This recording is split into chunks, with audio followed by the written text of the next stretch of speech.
Fair Catch Kick, the 15-minute fantasy football podcast. I'm Paul Stoltz alongside my co-host Anthony LaFleury, and we are coming to give you the ultimate fantasy football prep show. We call it 15 games in 15 minutes. Last week, we actually had someone win $3,000 using our picks on daily fantasy on DraftKings.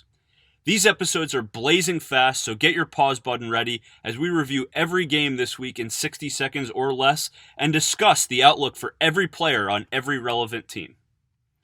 If you don't already follow us at FCK Podcast on Twitter, on Instagram, please do so.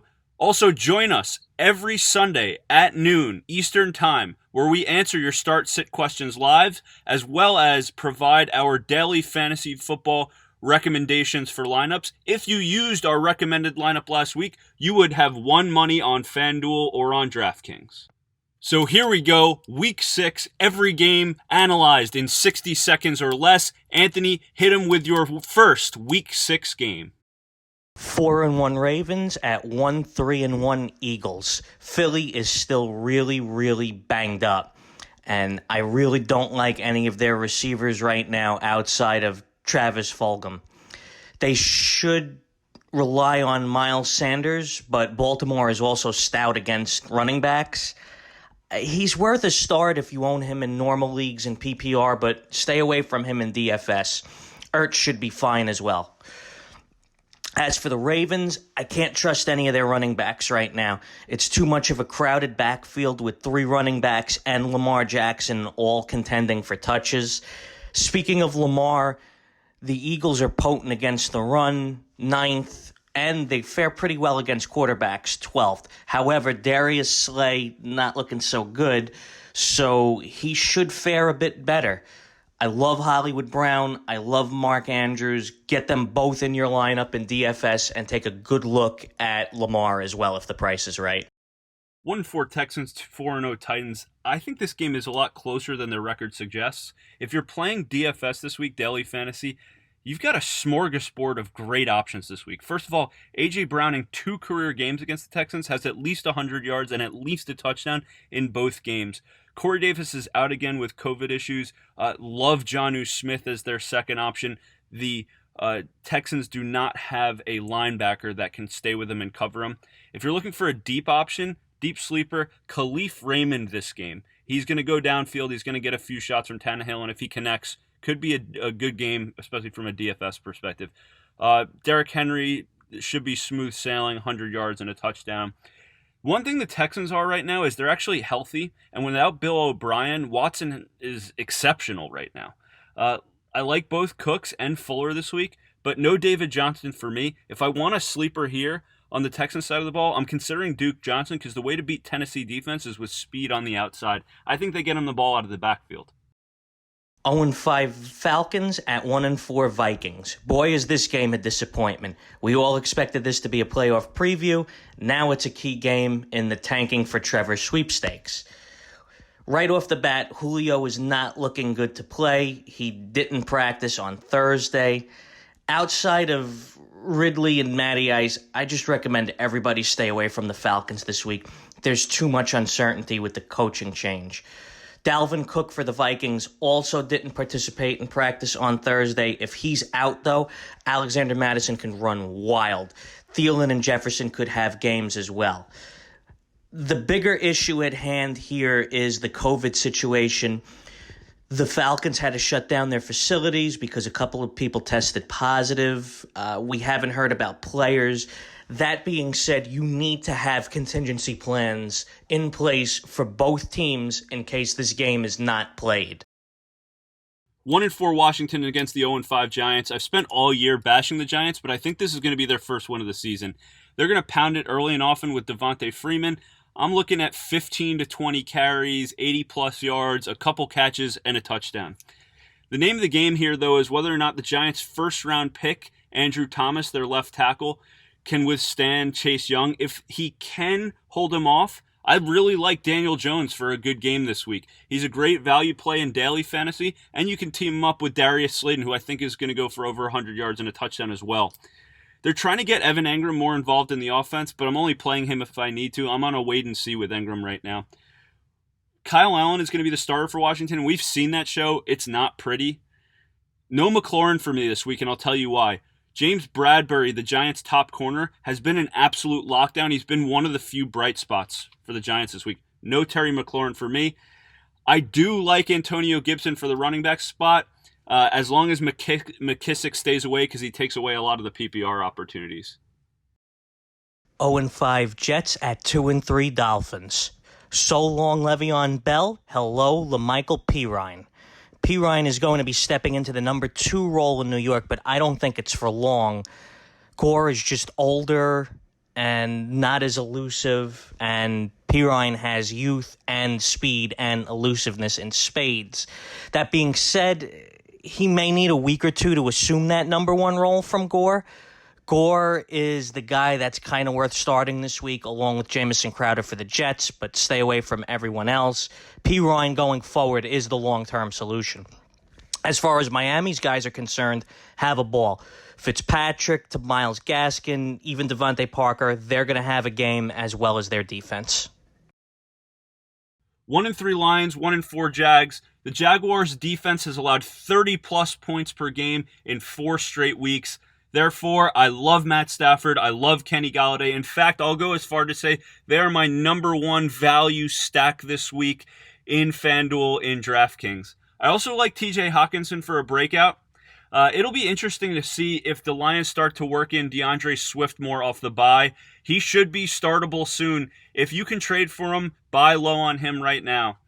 The Jaguars, Gardner Minshew does better against teams like the Lions with no pass rush, so he could have a decent game. This is not a great matchup, though, for DJ Chark if the Lions' stud rookie corner, Jeff Okudah, is locked in on him.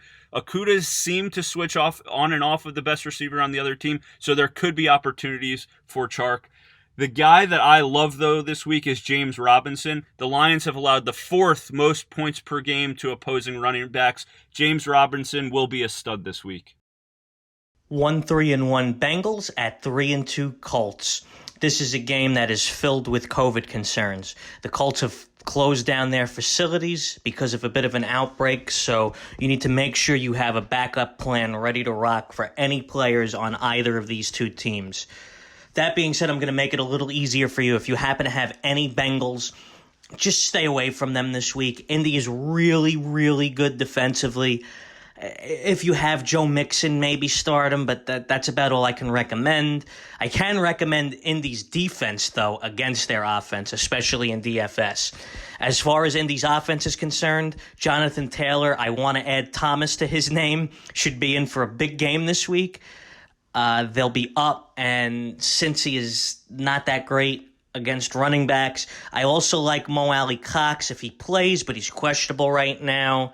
Stay away from Rivers. Stay away from Hilton. 4-1 Bears, 3-2 Panthers. If there is ever a week to start David Montgomery, this is the one against the Panthers' putrid run defense, which is the worst in the league over the past 2 seasons. Nick Foles should be okay. He'll throw for about 250 yards. The Panthers' pass D is a little bit better than their run D. Allen Robinson is a must-start. He's pretty much matchup-proof at this point, and Foles has shown a propensity to just force it to him when he's uncomfortable.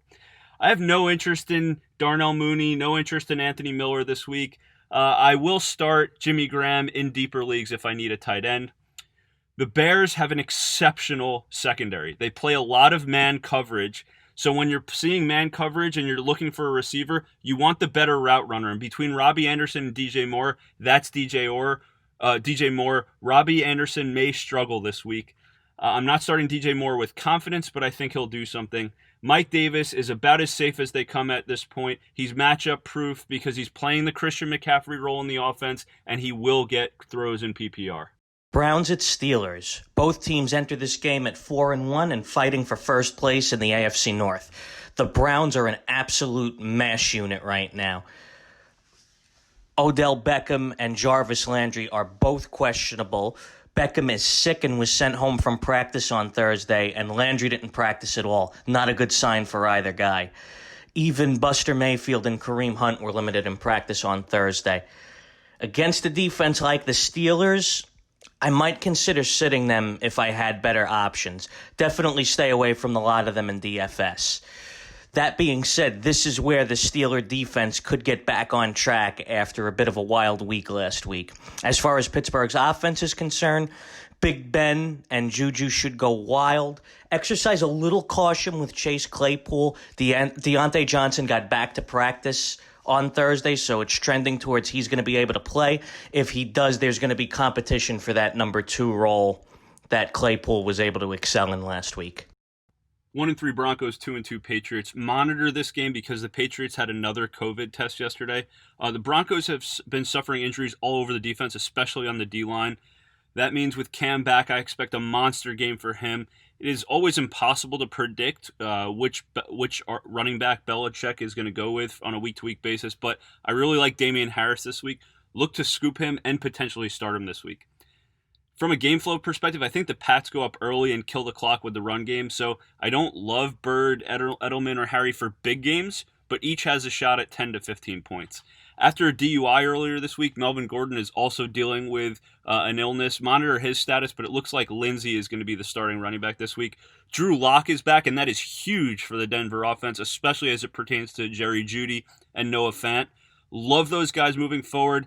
Like them from a pure value standpoint because, again, they're going to be down. They're going to have to pass a lot, but I don't necessarily think they're going to have huge games this week. Moving forward, I think Fant and Jeudy are studs.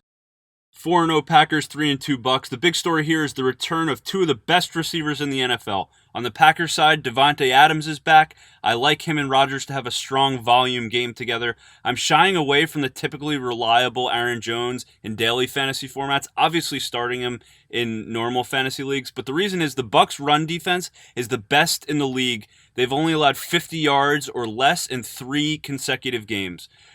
On the Bucs side, Chris Godwin is playing, and I think he's in for a big day because the Packers play a lot of zone defense, and Godwin is one of the best receivers in the NFL at finding space in the seam.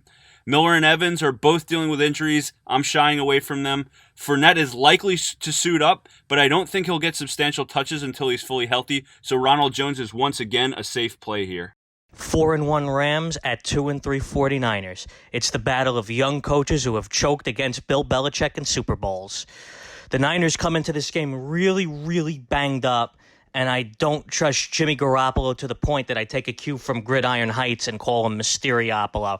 Stay away from him this week. Kittle should be fine, as should be Raheem Mostert. I actually see Mostert's role increasing each and every game now that he's healthy. He also has home run potential. He's broken off 70-yard-plus touchdowns in his first 2 games, and I think he averaged something like 8.2 yards per carry in limited use last week. San Francisco's defense, as I mentioned, really, really banged up, but it still should be able to defend the run against the Rams attack pretty okay. They're also 8th against wide receivers. However, on a hunch, I think this is a game where Cooper Kupp could go off, have 8 or 9 catches, over 100 yards, and a score. Take a flyer on him in DFS and start him with pretty decent confidence in your regular leagues. 4-1 Chiefs at 4-1 Bills. Another episode of Monday late afternoon football. Josh Allen is worth a start, but stay away from him in DFS because the Chiefs' defense is ranked 10th against quarterbacks, and one of those quarterbacks they faced is Lamar Jackson, so the whole running angle isn't going to help all that much. Devin Singletary should shine this week. Kansas City is ranked 23rd against running backs, so he should have himself a nice game. Take a look at him in DFS. However, stay away from their receivers. Kansas City is ranked 6th against their receivers. If you have to take a flyer on someone, I think try John Brown.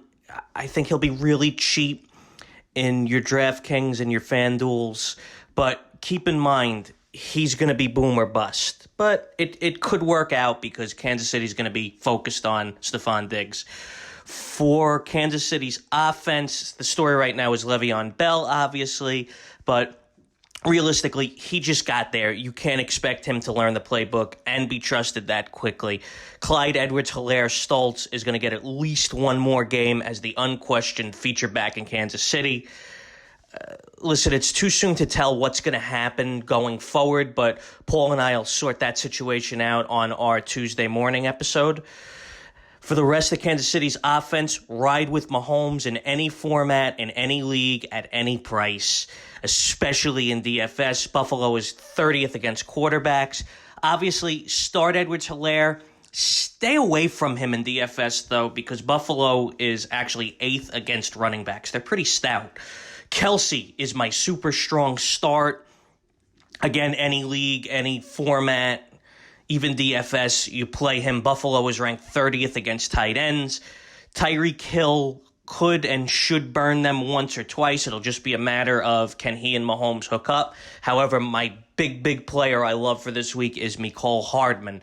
Sammy Watkins is doubtful. If he's out, Nicole is going to get an increase in targets because he is Pat Mahomes' fitness consigliere. They're going to be focused on Tyreek Hill. They're going to be focused on Edwards-Helaire. They're going to be focused on Kelsey. Hardman is going to get at least 2 or 3 deep shots. If he connects on at least one, he's worth it. If he connects on all of them, he could be a monster this week. 3-2 Cardinals at 2-3 Cowboys. Again, our hearts go out to Dak Prescott. We wish him a full and speedy recovery. That being said, the Cowboys have to move forward with Andy Dalton. I think he's going to be okay. He settled in well as time went on at the end of the Giant game. He actually made a couple of really great throws. That being said, as far as the receivers are concerned, take a week in regular leagues in DFS just so we figure out their chemistry with Dalton. Cardinals are also 4th against wide receivers, so in weekly leagues, if you've got better options, take them. As far as the run game is concerned, Zeke has to run wild.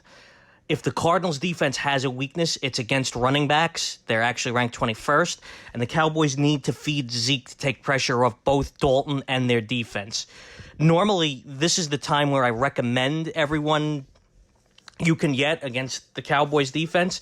However, Leighton Vander Esch is back. Now, I'm not saying that's going to turn them into a top 10 defense, but I think he's going to take away their tight end and their short route guys. So, little caution with that. However, the air raid offense is kind of designed to be a horrible matchup against the Cowboys and quite possibly the worst secondary in the history of pro football. If you're doing DFS on Monday night, pay whatever you need to for Kyler, pay whatever you need to for Hopkins because they're going to go nuts. That'll do it for this week's episode of 15 Games in 15 Minutes. Smash that subscribe button on both YouTube and Apple Podcasts. Follow us on Instagram and Twitter at FCK Podcast and visit our website, www.fckpodcast.com. On Sunday at noon, I'll be on Instagram Live to answer all your last-minute fantasy football questions, as well as give injury analysis when the inactives are announced for the 1 p.m. games. We'll be back on Tuesday with the fallout for this week's games, along with trade strategies and top pickups for next week's games. Paul will be on Instagram talking strategy for next week's Thursday night game on Thursday afternoon as well. Take care, everyone, and good luck this weekend.